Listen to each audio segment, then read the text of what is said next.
When discussing theme parks, one topic often comes up: operations. People are always interested in discussing how efficiently parks operate their roller coasters. Some theme parks are known for their good operations, where the park dispatched train after train without hesitation or delay. Other parks, though, are known for the exact opposite, with operations that seem slow and inefficient.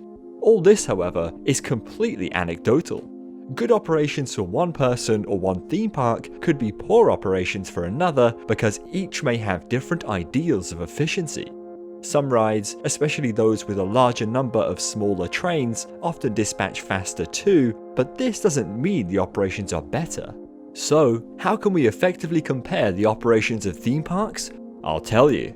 We recently visited Alton Towers, partially to ride some rides, but mainly to time how long it takes the park's roller coasters to dispatch trains. We measured the time from the moment one train leaves the station to the moment another leaves the station. This not only includes the time it takes guests to board and for the ride operators to send the train, but also the time it takes for the train to enter and park inside of the station. We have to note here that for theme parks, safety is always the #1 priority. Parks will not compromise on safety to dispatch quicker and have better operations. So, with that in mind, let's find out how we can judge a ride's operations by working through an example with the newest of Alton Towers' big 7 roller coasters, Wicker Man. Wicker Man opened in 2018 as the UK's first wooden roller coaster to be built in over 20 years. It was constructed by Great Coasters International (GCI) and features a maximum of 3 trains, each of which seat 24 riders. We timed how long it took Wicker Man to dispatch multiple trains, eventually gaining about 10 readings. These ranged from 1 minute 19 seconds to 1 minute 38 seconds, with the average being roughly 1 minute and 29 seconds. This means Wicker Man is capable of dispatching roughly 40 times each hour. If we multiply this by the number of riders per train, 24, we get to 973, or the real-world capacity of the ride. So, while I was in the queue, an average of 973 people were riding Wicker Man every hour. With this, I'm assuming that every single seat in the train is full, which we already know isn't the case, especially in COVID times. Nevertheless, it gives a good indication of how many people could ride.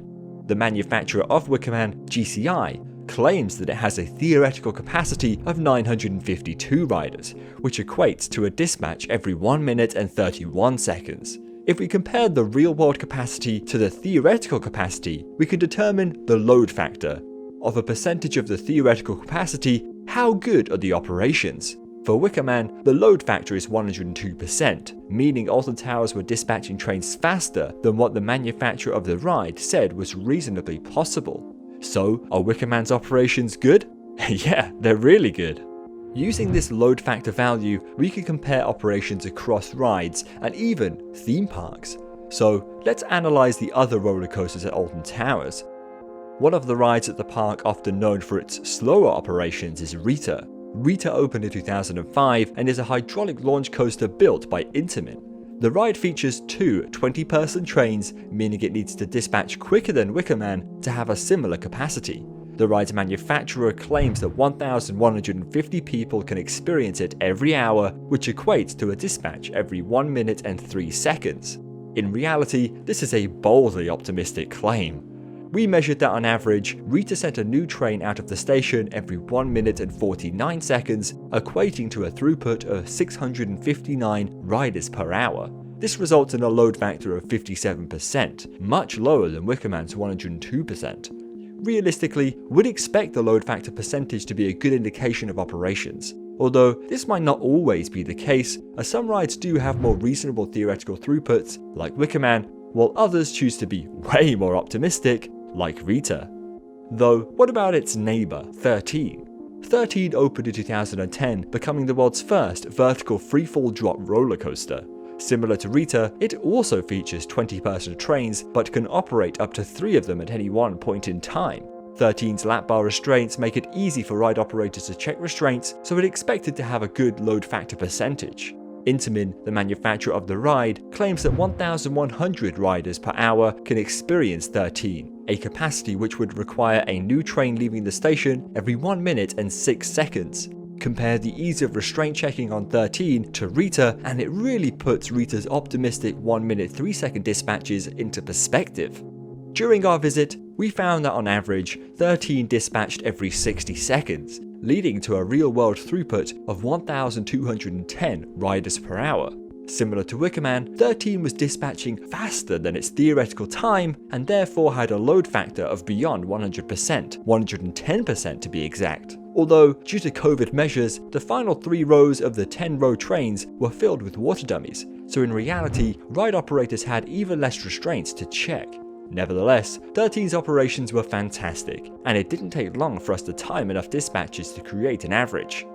Let's move over to X Sector now, home to 2 of the park's most intimidating roller coasters, the Smiler and Oblivion.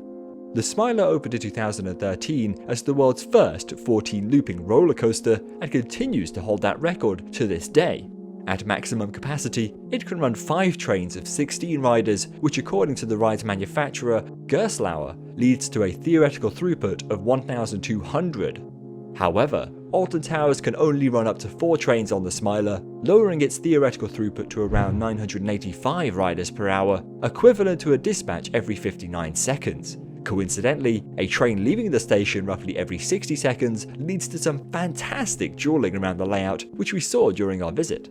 On average, the trains were sent out of the station every 1 minute and 20 seconds. This equates to a real-world throughput of roughly 720 riders per hour and a load factor of 73%. Sadly, compared to the other Alton Towers roller coasters, this figure was below average, which is especially frustrating as the ride attracts a very large number of guests. Does Oblivion fare any better? Built by Bolliger and Mabillard, B&M, in 1998, the ride became the world's first dive coaster, featuring a near-vertical descent. Oblivion has 2 stations built in series, meaning the ride can load and dispatch 2 trains at once. With all 7 16-rider trains on the track, B&M claim 1,900 riders can experience Oblivion every hour. Alton Towers usually run up to 5 trains at any one point in time, which lowers the 2-station theoretical throughput to around 1,108 riders per hour. A dispatch of both trains is therefore required every 1 minute 44 seconds to achieve this. We recorded an average dispatch time of 2 minutes and 9 seconds on the day, leading to a real-world capacity of 897 riders per hour and a load factor of 81%. Prior to this, I thought Oblivion's operations were perhaps slower than other rides at the park. However, with a real-world capacity of 897, the ride can handle more guests than I expected. Towards the end of the day, we headed over to the Forbidden Valley, home to both Galactica and Nemesis. Galactica opened in 2002 as Air, the world's first flying roller coaster built by B&M. It was then rebranded to Galactica in 2016 with the addition of virtual reality. Similar to Oblivion, it features 2 stations, but these are placed in parallel next to each other, which means that each station can load and dispatch trains independently of the other. This was done to maintain a high capacity while allowing for the additional time it takes to load and unload flying roller coaster trains. Galactica can run up to 3 trains, each of which seat 28 riders. B&M claim it has a theoretical throughput of 1,500 riders per hour, which requires a dispatch every 1 minute and 7 seconds to achieve. In reality, we measured the average dispatch time to be roughly 1 minute and 25 seconds, equating to a real-world throughput of 1,182 riders per hour and a load factor of 79%. Again, this surprised me. Galactica had gained a bit of a reputation for poor operations, whilst virtual reality was being used on the ride, previously leading to dispatches every 3 minutes or so. And finally, a ride that has always been known for its good operations is Nemesis. Nemesis opened in 1994 as Europe's first inverted roller coaster. Also built by B&M, the ride features 2 32-passenger trains which can achieve a theoretical throughput of 1,400 riders per hour through dispatching every 1 minute and 22 seconds on average. Interestingly though, the full circuit takes about 1 minute 40 seconds to navigate, meaning Nemesis should alternate between quicker 60-second dispatches and longer 100-second dispatches. On average, we saw that a new train would be sent on Nemesis roughly every 1 minute and 36 seconds, leading to a real-world capacity of 1,201 riders per hour. This resulted in a load factor of 86%, higher than most other rides at the park. It's worth noting that all of this data was gathered in a single day, and the park was relatively busy but not completely rammed. To recap, here are the theoretical throughputs of Alton Towers' 7 big roller coasters in order of largest to smallest based on the number of trains they were running during our visit. Galactica has the largest theoretical capacity, whilst Wicker Man has the smallest. In reality, our measurements provided a very different story. Based on real-world throughput, 13 had the best capacity, while Rita had the lowest. Reshuffling the order sees Wicker Man and 13 climb multiple spots, whilst Galactica and Rita fall several positions. Combining the capacity of all 7 rides leads to 6,842 riders per hour, meaning if all 7 roller coasters had an hour-long queue, 6,842 people would be held within all 7 queue lines. In reality, due to COVID measures and the fact that not every train is filled to maximum capacity, the real-world figure would be less, but we can dream. So, does Alton Towers have good operations? I think it's fair to say, yes. Some rides beat the theoretical throughput, while many came relatively close. Across the 7 roller coasters, the average load factor was 83%, a value brought down by the inconsistent operations of Rita. However, it's hard to gauge whether these operations are good until we compare them to other theme parks, so expect operations analysis videos from other UK parks, including Thorpe Park and Blackpool Pleasure Beach, soon. Perhaps with your help, we could expand this series to theme parks in other countries too. Anyway, let us know what you thought of this more analytical and data-driven video in the comments down below. Thank you for watching, and we'll see you all next time.